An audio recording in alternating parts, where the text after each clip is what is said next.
Namaskar. I changed a setting a bit. Outside is very cold. We are approaching January and it's going to be very cold. So I'm recording from my personal room. I would like to speak about vanity, about pride, about ego, and why these feelings of inflated ego, the feelings of pride and vanity, how they create the stagnancy in life. The summum bonum of human life is a dynamism. Everything moves in the universe. That's the law of the universe. In Sanskrit, the universe is called Jagat. Jagat means from the root verb gam, something which is moving, that has the quality of movement. Even if you take an electron, it's nothing, it's an emptiness, but moving emptiness. And likewise, everything is moving. There is nothing which is stationary. So the movement is the law of nature, is the law of the universe.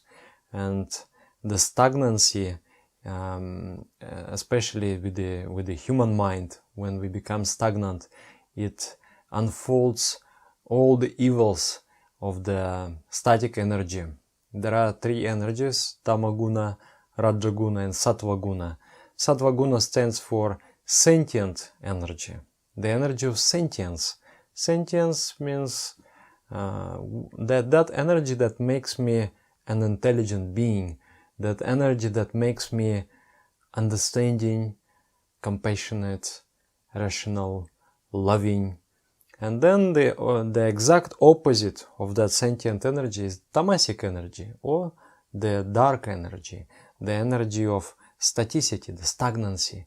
And when we become stagnant, all the evils of that mode of mind develop: jealousy, greed, lust, bitterness. You become very reactive, you are not becoming proactive. So by all costs we should avoid becoming stagnant. And pride is one of the emotions that leads us to stagnancy. Actually, I find that there is a bit of confusion between vanity, pride, and ego. There is nothing wrong with the ego. Ego, according to philosophy, is just a doer portion of the mind. The mind consists of three portions: dawn I, the objective level of thinking. I will explain later. Then doer I, the active portion of the mind. There is passive portion of the mind, then there is active portion of the mind, and the subtlest portion of the mind is called Mahatattva, or I feeling, the existential I, witnessing portion of the mind. I exist, and the soul is that, the consciousness is that I know that I exist, the knowledge of existence, and the action of existence. I exist, though I don't do anything. I do exist. That is the Mahatattva, I feeling. Then when I do something, for example, I'm imagining a pink elephant in my mind. So this action, that effort of imagination, is the doer portion of the I. And then finally the image of that pink elephant that I have imagined, that is the dawn portion of the mind. It is done. It is a passive portion of the mind which is moved about by the active portion of the mind. And it is the objective counterpart of the subjective portion of the mind. The subject is watching and subject is modifying the objective portion. So the ego is that portion of the mind which is doing the modification.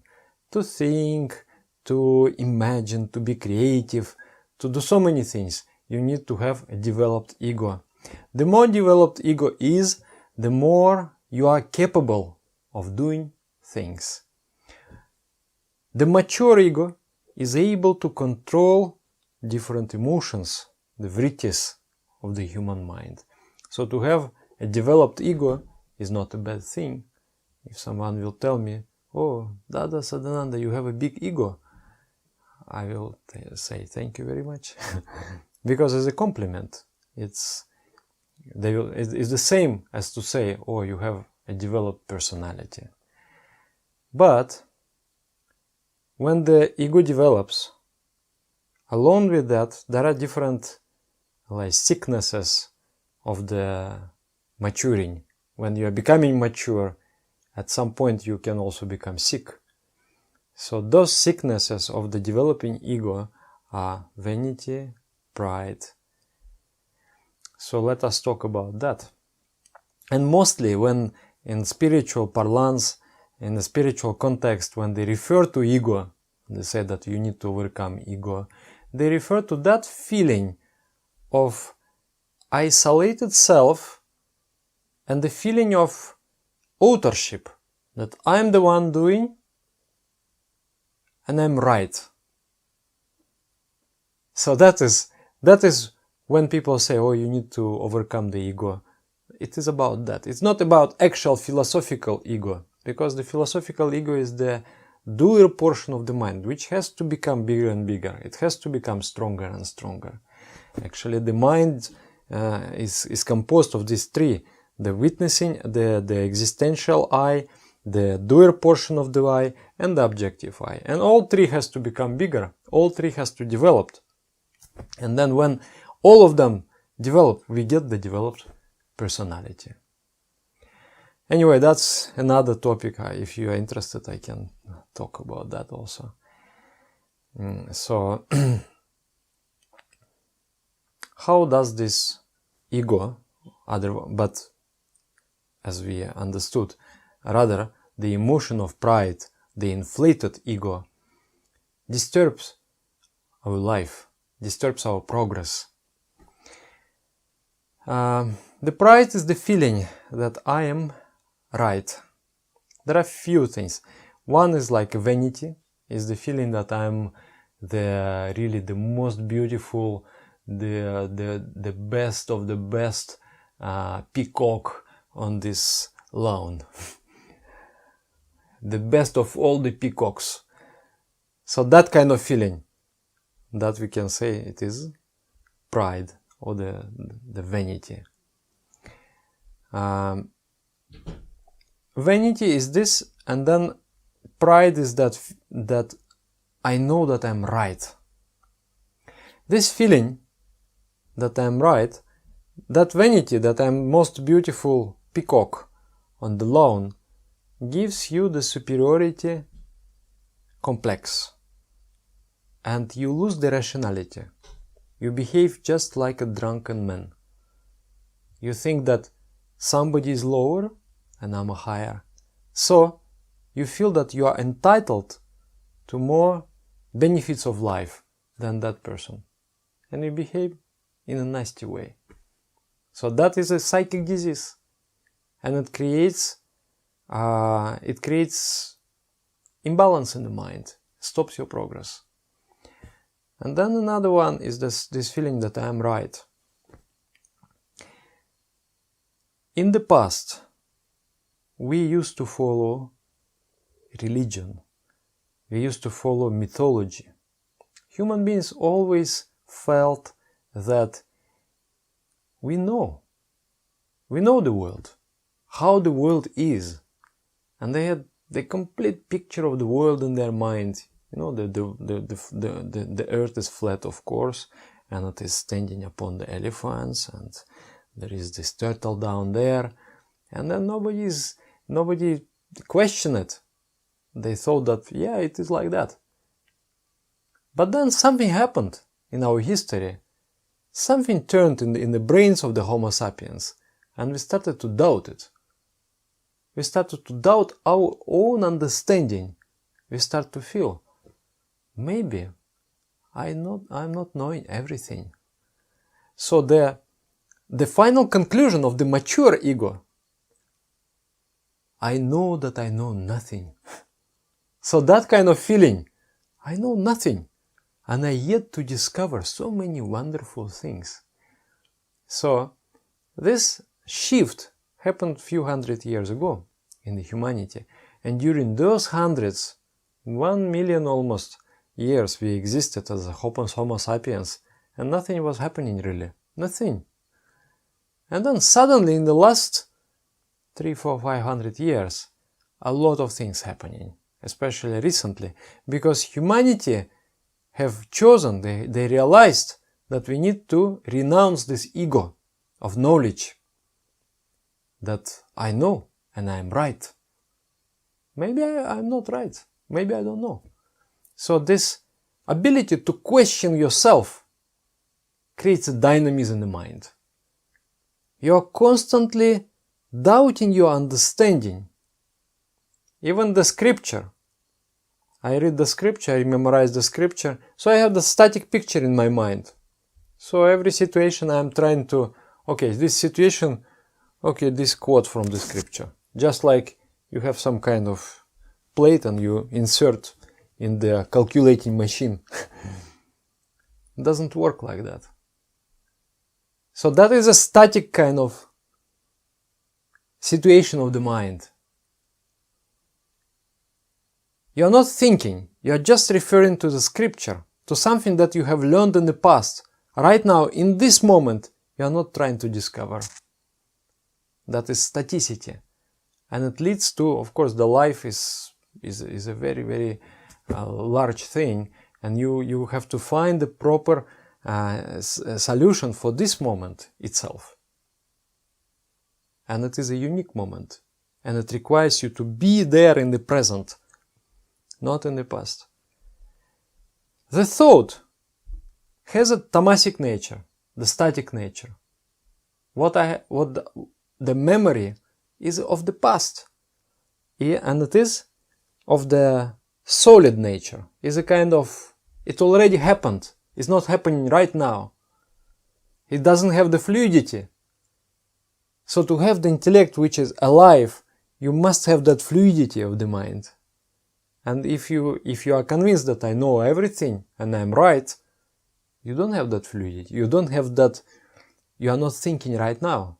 Your intellect has become dead. So like this, people of dogmatic nature, they think like that. They know everything. They know everything. And then this scripture is a direct word of God. So everything is there. Yeah, is it? Of course, is there mathematics? Is there physics? Is there art and science? Everything is there? Are you sure? Yes, everything is there. Scriptures full of wisdom, but they require living intellect to penetrate that wisdom, and still they're not complete. And all of the scriptures, they were written by human beings somewhere in the past.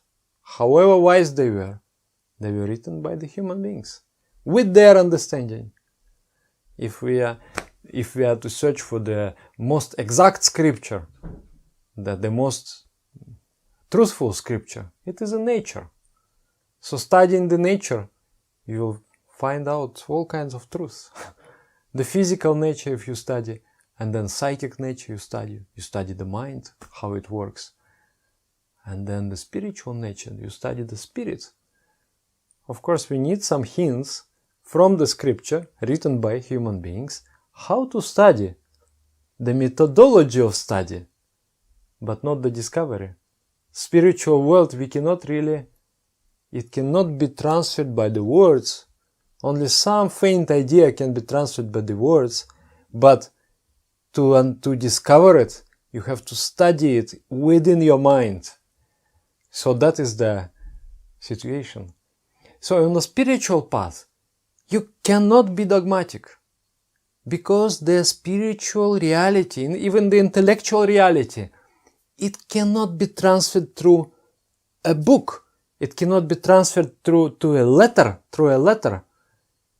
It can only be grasped by the living, attempting intellect and intuition. So, in spirituality, that feeling of I know, that feeling of ego, or let's say pride or vanity, is detrimental because it creates complexes and it creates the hold of movement. You're not moving anymore. And in stagnancy, you're intellectually dead and you become toxic. Whoever contradicts you, you are not able to understand that maybe he's not contradicting, he is saying something sensible, but you take it as a personal affront. And there has been so many religious wars because those people, they tried not to understand each other. They tried not to exercise the living intellect. So in spirituality, we must overcome this feeling of I'm right.